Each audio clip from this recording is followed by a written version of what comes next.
আসসালামু আলাইকুম, কেমন আছেন সবাই? আজকে আমার আম্মু বানাবে শীতের সবজি দিয়ে মজাদার ছোট মাছের চচ্চড়ি। তো এটি বানানোর জন্য আম্মু প্রথমে একটি প্যানে দিয়ে দিল আলু কুচি, ফুলকপি কুচি, তারপর দিয়ে দিল কুচি করা শিম, কুচি করা বেগুন, দিয়ে দিল অল্প একটু রসুন কুচি, তারপর দিয়ে দিল পেঁয়াজ কুচি দেওয়ার পর দিয়ে দিল কাঁচামরিচ ফালি দেওয়ার পর এরপর দিয়ে দিল আম্মু টমেটো কুচি দেওয়ার পর আম্মু দিয়ে দিল স্বাদ মতো লবণ, তারপর মরিচের গুঁড়া, তারপর হলুদের গুঁড়া, তারপর দিয়ে দিল ধনিয়ার গুঁড়া। দেওয়ার পর এ পর্যায়ে আমরা দিয়ে দিল বেশ খানিকটা সয়াবিন তেল একটু বেশি করে দিতে হয়, এতে করে চচ্চড়িটা খেতে মজা লাগে। তো এগুলো দেওয়ার পর আমরা এটিকে ভালোভাবে মাখিয়ে নিল।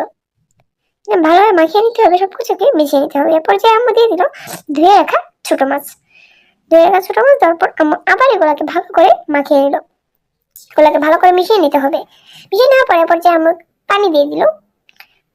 তারপর আম্মু এগুলাকে একটি প্যানে দিয়ে দিল। প্যানে দিয়ে ঢাকনা দিয়ে সিদ্ধ হওয়ার জন্য রেখে দিল, যাতে তাড়াতাড়ি সিদ্ধ হয়ে যায়।